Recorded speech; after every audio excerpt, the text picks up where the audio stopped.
자, 오늘은 어둠에서 어둠으로 이 제목 가지고 우리 함께 말씀을 나눠보겠습니다. 여러분, 오늘 본문에 보면 주인공 한 사람이 나옵니다. 자, 그 주인공이 누구죠? 바로 욥입니다.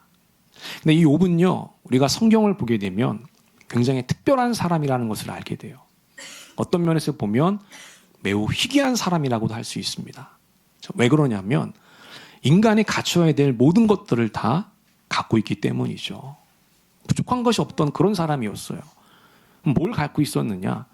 오늘 이 성경을 통해서 몇 가지 한번 짚어보도록 하겠습니다. 자, 첫 번째로 욥은요, 하나님과 사람에게 인정을 받은 사람이었다는 겁니다. 자, 우리 욥기 1장 1절 한번 보겠습니다. 다 같이 한번 읽어볼게요. 시작. 우스 땅에 욥이라 불리는 사람이 있었는데 그 사람은 온전하고 정직하여 하나님을 경외하며 악에서 떠난 자더라. 아멘. 그럼 여기 보니까 욥이 어떤 사람이다? 온전하고 정직한 사람이었다. 이렇게 말하고 있어요. 특별히 여기 정직이란 말이 참 중요한데요. 이 정직은 단순히 거짓말하지 않았다는 게 아니에요. 그거보다 더 폭넓은 의미를 갖고 있습니다. 여기서 정직은요, 윤리적으로 도덕적으로 흠이 없었다는 말이거든요. 뭐가 없었다고요? 흠이 없었다는 말입니다. 여러분, 윤리가 무엇이죠? 도덕이 무엇입니까? 우리가 다양한 정의를 내릴 수 있지만 가장 본질적인 정의는 사람들과 더불어 사는 순리거든요. 어떻게 하면 타인들과 질서 있게 잘 살아갈 수 있을 것이냐. 이 규칙을 세운 것이 바로 도덕이고 윤리입니다. 근데 이 욥은 거기에 흠이 없었다는 거예요.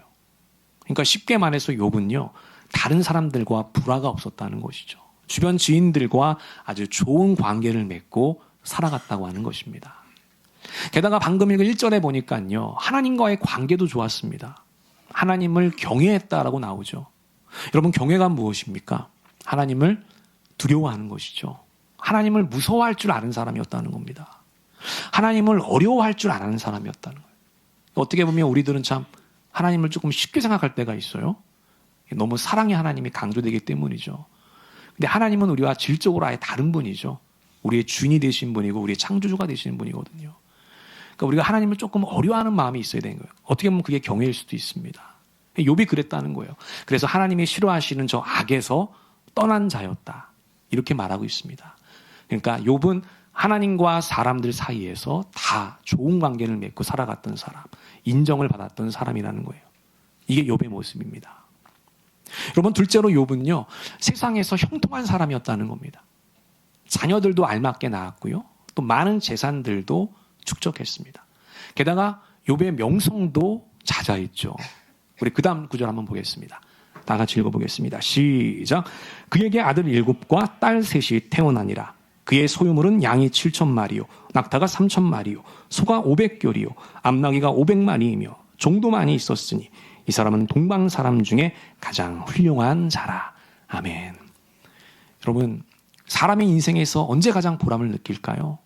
여러 가지가 있겠지만요, 그래도 뭐니 해도 자식 농사가 잘 될 때, 그때 보람을 느끼지 않겠습니까? 근데 욥은 아들 몇? 7을 낳았습니다. 딸도 3이 있었다는 거예요. 여러분, 고대 세계로 갈수록 우리 자매님들에겐 좀 죄송하지만 여러분, 여자보다 남자가 더 존중받는 사회, 더 선호되는 사회였거든요. 왜 그랬을까요? 그때는 농경사회였으니까 뭐가 중요해요? 노동력이 중요하잖아요. 그래서 여성보다는 남자가 많이 선호되는 그런 시대였습니다. 근데 그런 남자를 7이나 낳았다는 거예요. 근데 뭔가 허전하니까 또 딸도 3이나 갖게 되었던 것이죠. 그리고 이 자녀 10명이 다 잘 됐습니다. 평안하게 살았다는 것이죠. 얼마나 행복합니까? 게다가 여기 오늘 보니까요, 갖고 있는 재산들이 엄청나게 많아요. 가축들도 많고 종들도 많았다는 거예요. 여기 나와 있는 이 수치만 보면 욥은 굉장한 거부였다는 것을 알게 됩니다. 게다가 밑에 보니까 평판도 나오잖아요. 동방 사람 중에 가장 훌륭한 사람이었다는 겁니다. 이 욥의 명성이 얼마나 자자했는지를 알 수 있는 사람이에요. 욥이 이런 사람이었다는 것이죠. 여러분이 마지막으로 하나만 더 보겠습니다. 세 번째로 욥은요, 이타적인 삶을 살았다는 겁니다. 어떻게 보면 참 이 부분이 굉장히 감동적인 부분이라고 할 수 있어요. 여러분, 잘 나가는 사람, 뭔가 좀 잘난 사람, 성공하는 사람, 잘 먹고 잘 사는 사람, 이 사람들은 자기와 자기 가족들만을 위한 삶을 살 가능성이 크거든요. 우리 주변에도 그런 사람이 더 많으니까요. 근데 욥은요, 앞서 언급했던 것처럼 여러 가지 강점들과 축복을 많이 받았는데 그것들을 자기와 자기 가족들만을 위해 사용한 것이 아니라 주변에 있는 다른 사람들을 위해서도 흘려보내는 그런 사람이었다는 거예요. 즉 이타적인 삶을 살았다는 겁니다. 근데 이것을요, 욥이 자기 스스로 증언하는 게 아니라 욥의 친구였던 엘리바스가 증언을 하고 있습니다. 우리 그 다음 절 한번 볼게요. 다 같이 한번 읽어보겠습니다. 시작. 너도 전에 많은 사람을 가르치기도 하고 힘없는 자들의 두 팔을 굳세게 붙들어 주기도 했으며 쓰러지는 이들을 격려하여 일어나게도 하고 힘이 빠진 이들의 무릎을 굳게 붙들어 주기도 했다. 이렇게 친구가 증언을 해주고 있어요. 여기 보면 힘없는 자들이 나오죠. 쓰러지는 이들이 나오죠. 힘이 빠진 이들이 나옵니다. 이들에게 새로운 용기와 소망을 주는 사람이었다는 거예요. 사회적으로 소외되고 약한 자들에게 버팀목이 되어주었던 사람, 그 사람이 바로 욥이었다는 것을 알게 돼요. 이처럼 욥은 하나님의 주신 축복과 강점들을 다른 사람들을 위해서 사용했던 사람, 다른 사람들에게 도움을 주었던 사람이라는 것을 알게 됩니다. 욥이 바로 이런 사람이었다는 거죠. 여러분, 이처럼 욥은요, 그러니까 뭐 하나 부족한 것이 없는 온전한 사람, 다른 말로 거의 완전에 가까웠던 그런 사람이었습니다. 제가 평가하기로는 이 사람이, 인간이 도달할 수 있는 최극점이 있다면 아마 거의 근처에 다다른 사람이 아닌가 그런 생각이 들어요. 제가 성경에서 눈을 씻고 찾아봐도 이런 욥만한 사람이 없었습니다. 자, 그런데 이런 욥에게 엄청난 사건이 불어닥쳤다는 겁니다. 재앙의 쓰나미가 찾아왔다는 거예요. 그것도 한두 번도 아니고요. 연속해서 5번이나 찾아오게 돼요. 그 5번의 고난을 통해서 이 욥의 일상은 완전히 무너지게 됩니다. 한마디로 얘기해서 하루아침에 풍비박산이 나게 되는 것이죠.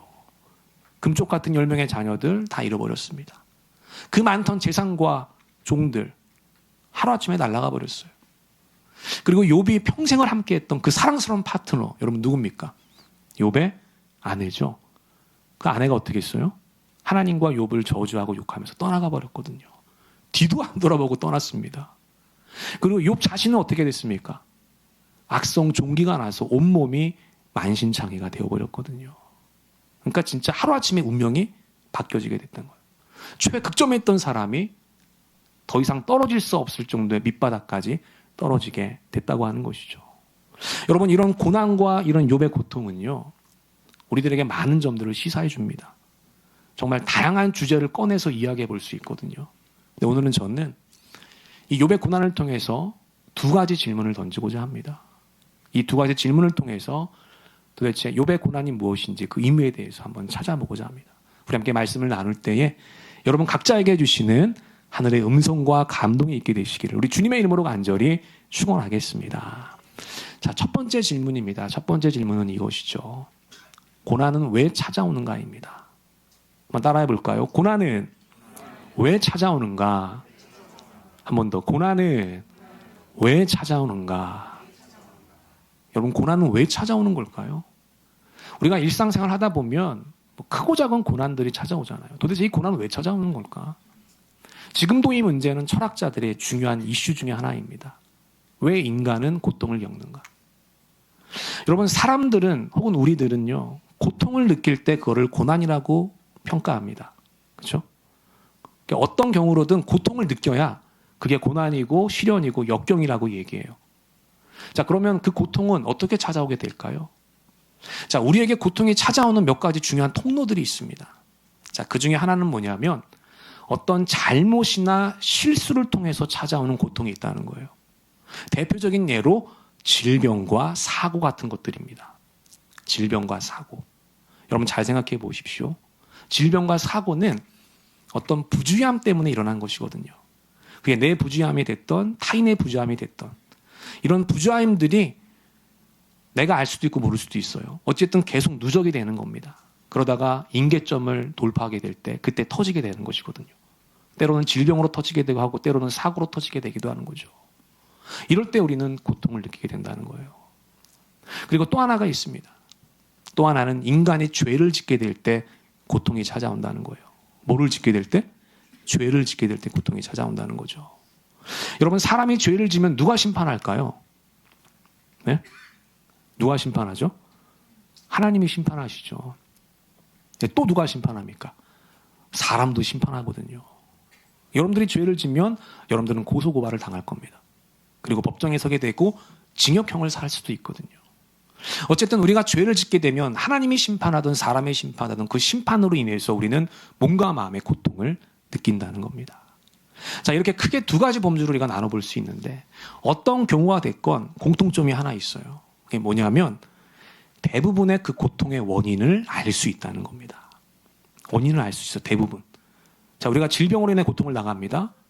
대부분 원인 알거든요. 아, 내가 생활 습관이 안 좋았구나. 내가 요즘 좀 피로하게 지냈지. 내가 먹지 말아야 될 것을 너무 많이 먹었어. 이렇게 알게 돼요. 사고도 마찬가지죠. 누군가 잘못했거나 내가 잘못했거나 이 사고가 터졌다. 알게 되거든요. 죄를 짓는 것도 마찬가지죠. 자기가 모르는데 막 죄를 짓는 게 있을까요? 예, 어쩌다 보니까 죄를 짓게 되는 것이죠. 아, 그래서 내가 이 죄 때문에 지금 심판을 받는구나. 그러니까 대부분의 경우는 그 원인을 알게 된다는 거예요. 자, 그러면 욥에게 찾아왔던 그 고통은 무엇일까요? 욥은 왜 고난을 당했던 걸까요? 자, 부주의해서 고난을 당했던 걸까요? 욥이 뭔가 잘못을 해서 고난을 당했던 걸까요? 여러분, 우리가 앞서 살펴봤죠. 욥은 온전한 사람입니다. 정직한 사람이에요. 그렇게 부주의할 만한 사람이 아니에요. 심지어 하나님 앞에 의인으로 산 사람입니다. 이게 얼마나 의롭고 거룩했는지요. 에스겔 14장에 보면 하나님이 인정하시는 의인 세 사람이 나와요. 자, 그 세 사람이 누구냐? 바로 이 사람들이거든요. 노아와 다니엘과 욥입니다. 우리 주님께서 아예 이름을 딱딱딱 얘기해 주거든요. 저 세 사람은 얼마나 행복할까요? 하나님께 인정을 받는 사람이에요. 그 중에 한 명이 욥이었다는 거죠. 우리가 100번 양보해서 욥이 뭔가 잘못을 했다고 쳐도요, 이렇게 전대미문의 재앙을 당할 정도의 죄를 진 적은 없습니다. 오늘 본문 마지막 5절에 보면은 잔치를 하잖아요. 이 가족들과 파티를 했단 말이에요. 근데 파티하다 보면은 뭐 술도 먹고 여러 가지 말들이 막 하다 보면 실수도 할 수 있게 되고요. 그것마저도 하나님 앞에 성결하게 하기 위해서 제사를 드렸다는 거죠. 이 정도로 철저하게 살았던 사람이 욥이에요. 그러니까 뭔가 어떤 큰 죄 때문에 욥이 고난을 당했던 것은 아니라는 것입니다. 부주의도 아니었고요. 그럼 도대체 욥이 당한 고난은 무엇일까? 바로 이것입니다. 영적인 성장과 확장을 위한 하나님의 방법이었다는 거예요. 우리 한번 다 같이 한번 읽어보겠습니다. 우리 시작. 영적인 성장과 확장을 위한 하나님의 방법입니다. 하나님의 특별한 레슨이었다는 겁니다. 방법이었다는 거예요. 여러분, 욥은 많은 고난을 당하게 되는데 그 고난의 결론이 나옵니다. 근데 이 결론이 참 중요해요. 왜? 그 결론을 통해서 이 고난의 목적을 알 수 있기 때문이에요. 근데 욥이 마지막에 결론을 어떻게 내리냐면 마지막에 이렇게 고백을 합니다. 우리 욥기 42장 다 같이 한번 읽어볼게요. 시작. 내가 주께 대하여 귀로만 듣기만 하였사오나 이제는 눈으로 주를 배움나이다. 아멘. 여기 보니까 욥이 뭐라고 얘기합니까? 이전에는 귀로만 들었다는 거죠. 근데 이제 주님을 눈으로 보게 되었습니다라고 고백하고 있어요. 여러분, 귀로 듣는 것과 눈으로 보는 것은 완전히 다른 차원이죠. 하나님에 대한 이해, 하나님에 대한 인식의 지평이 더 확장되었다는 거예요. 쉽게 말해서 하나님이 어떤 분이신지를 더 깊이 알게 됐다는 겁니다. 하나님의 사랑이 무엇인지, 하나님의 섭리가 무엇인지, 하나님의 계획과 하나님의 인도하심이 무엇인지, 그분의 그 은총이 무엇인지, 하나님의 마음과 생각이 어떠한지 더 깊이 알 수 있게 됐다는 것이죠. 그러니까 욥이 당했던 그 고난과 고통은요, 이 욥이 더 깊은 차원으로 들어가는 씨앗이 됐다고 하는 거예요. 씨앗이. 여러분, 이러한 원리는요, 우리 일상의 원리와도 일맥상통합니다. 똑같아요. 여러분, 우리 일상을 한번 생각해 보십시오. 우리가 일상을 통해서 무엇인가 좋은 것들을 얻기 위해서는요, 거기에 반드시 수반되는 고통이 따르게 마련입니다. 자, 우리가 건강한 신체를 갖기 위해서는 뭐가 필요하죠? 열심히 운동을 해야 되죠. 여러분, 운동이 쉽습니까? 어렵습니까? 운동이 어려워요. 고통이 따릅니다. 여러분, 우리가 사회에서 생활하기 위해서는 공부를 해야 돼요. 필요한 지식들이 있단 말이에요. 여러분, 학습의 과정이 어려워요? 쉬워요? 어렵거든요. 고통이 따릅니다. 자연을 봐도 마찬가지죠. 꽃을 피우고 열매를 맺기 위해서는요, 하나의 씨앗이 땅에서 죽어야 되고 비바람을 견뎌야 되는 것이죠. 그러니까 뭔가 좋은 것을 얻기 위해서는 거기에 필요한 수고한 노력 혹은 고통이 있다는 것을 알게 돼요. 어떤 면에서 보면 이것이 하나님의 만들어 놓으신 창조의 질서와도 같은 것입니다. 그래서 여러분, 하나님은 우리들에게 그래서 고난을 주신다. 우리 히브리서 11장 한번 보겠습니다. 다 같이 한번 읽어볼게요. 우리 시작. 하나님께서는 우리를 자기의 거룩하심에 참여하게 하시려고 우리에게 유익이 되도록 징계하십니다. 아멘. 우리에게 유익이 되도록 우리에게 징계를 하신다. 여기 징계라는 게 바로 그 고통이거든요. 고난이고요. 우리의 유익함을 위해서 그렇게 하신다는 겁니다. 그래서 하나님은 우리의 마음을 연단하신다는 거죠. 우리 잠언 말씀 보겠습니다. 한 번 더 읽어볼게요. 우리 시작. 도가니는 은을, 풀무는 금을 연단하거니와 여호와는 마음을 연단하시느니라. 아멘. 우리의 뭐를 연단하신다? 마음을 연단하신다는 거예요. 이 마음을 연단을 통해서요, 우리를 더 깊은 존재로, 우리를 더 넓은 존재로 만들어 가신다고 하는 것입니다. 혹시 여러분 가운데 고통과 연단 중에 계신 분들이 계십니까? 여러분, 그 고통의 터널을 잘 견뎌내시기를 주님의 이름으로 간절히 축원하겠습니다. 여러분들이 그 고통을 잘 견딜 때 여러분들은 그 고통을 통해서 더 깊은 존재가 될 것이에요. 더 성숙한 존재가 될 것입니다. 하나님 보실 때 더 온전한 존재로 거듭나게 될 것입니다. 그 고난을 통해서 하나님의 계획을 이루어 가시는 우리 모든 전면의 가족들이 되시기를 주님의 이름으로 간절히 축원하겠습니다. 두 번째 질문을 보겠습니다. 두 번째 질문은 이것이죠. 우리는 고난을 어떻게 견뎌야 하는가입니다. 한번 따라해 보겠습니다. 우리는 고난을 어떻게 견뎌야 하는가? 여러분, 하나님은 우리가 더 온전한 존재가 되기를 원하신다는 겁니다. 우리가 더 성숙한 존재가 되기를 원하신다는 거예요. 근데 그 방법을 뭘 사용하신다는 거죠? 고통을 사용하신다는 거예요. 자, 그러면 우리는 이런 질문이 떠오르죠. 왜 하나님은 그 고통을 사용하실까? 우리가 더 성숙한 존재, 더 온전한 존재, 더 깊고 넓은 존재로 되기를 원하시는데 그 촉매로, 그 통로로 고통을 사용하신다는 거예요. 왜 고통을 사용하실까요? 자, 그 이유는 바로 이것이죠. 인간은 고통을 당할 때 가장 간절해지기 때문이라는 거예요. 다 같이 한번 읽어볼게요. 시작. 인간은 고통을 당할 때 가장 간절해지기 때문입니다. 여러분 동의하십니까? 우리의 경험을 통해서도 이거는 확증되는 얘기죠. 우리가 잘 되고 성공하고 앞서 나갈 때요, 무엇인가 채워질 때 여러분 내 마음이 간절해져요? 아니거든요. 그때 느끼는 감정은 또 다른 감정이에요. 오히려 자신감으로 충만하면 충만했지 뭔가 간절해지진 않거든요. 왜? 지금 잘 되고 있으니까. 우리 인간의 마음이 가장 간절해지고 절실해질 때가 언제냐? 고난을 만나게 될 때요. 고통을 느낄 때입니다. 희망이 없어 보이는 절망적인 상황 가운데 우리 인간의 마음은 간절해진다고 하는 거예요. 근데 여러분, 이것은 참 재미있게도요, 심리학에서도 검증이 된 사실이라는 거예요. 자, 심리학에서는 두 가지 간절함을 얘기해요. 하나는 소망의 간절함이 있습니다. 하나는 회피의 간절함이 있다는 거예요. 무엇인가를 피하고 싶은 간절함. 하나는 소망의 간절함. 무엇인가를 얻고자 하는 간절함. 여러분, 어떤 간절함이 더 간절할까요? 자, 무엇을 얻기 위한 간절함이 더 클까요? 아니면 무엇인가를 피하기 위한 간절함이 더 클까요? 어떤 간절함이 더 절실할 것 같아요? 무엇인가를 피하기 위한 간절함이 더 크다는 거예요. 회피의 간절함이 더 크다는 겁니다. 자, 어떤 아빠가 아이에게 이렇게 얘기합니다. 너 이번 기말고사 잘 보면 핸드폰 사줄게. 이렇게 얘기를 해요. 근데 반대로 또 이렇게 얘기합니다. 너 이번 기말고사 망치면 40일 새벽 작종기도 할 줄 알아. 그 공포의 새벽 기도에 40일 작종기도. 예. 어떤 마음이 더 클까요, 여러분? 핸드폰은요, 가져도 그만, 안 줘도 그만이에요. 근데 이걸 도달을 못하면은 지금 40일 새벽 기도, 작정 기도 해야 될 판입니다, 이게. 피하고 싶은 간절함이 더 크다는 것이거든요. 회피의 간절함. 결국 이것이 뭘 얘기해 주냐면 사람은 그 고통 앞에서, 그 고난 앞에서, 그 연단 앞에서 마음이 더 간절해지더라는 겁니다. 절실해지더라는 거예요. 그래서 하나님께서 욥에게 그 고난을 더하셨다는 것을 알게 됩니다. 자, 우리 욥의 간절 한번 보겠습니다. 우리 욥기 10장 1, 2절. 다 같이 한번 읽어볼게요. 시작. 내 영혼이 살기에 곤비하니 내 불평을 토로하고 내 마음이 괴로운 대로 말하리라. 내가 하나님께 아뢰오니 나를 정죄하지 마시옵고 무슨 까닭으로 나와 더불어 변론하시는지 내게 알게 하옵소서.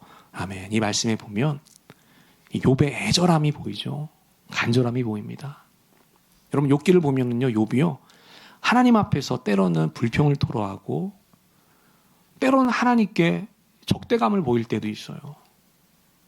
거의 막 욕 같은 거 할 때도 있고요. 근데 여러분 어떤 순간이 됐던 그 순간만큼 욥은 절실했다는 겁니다. 간절했다는 것이거든요.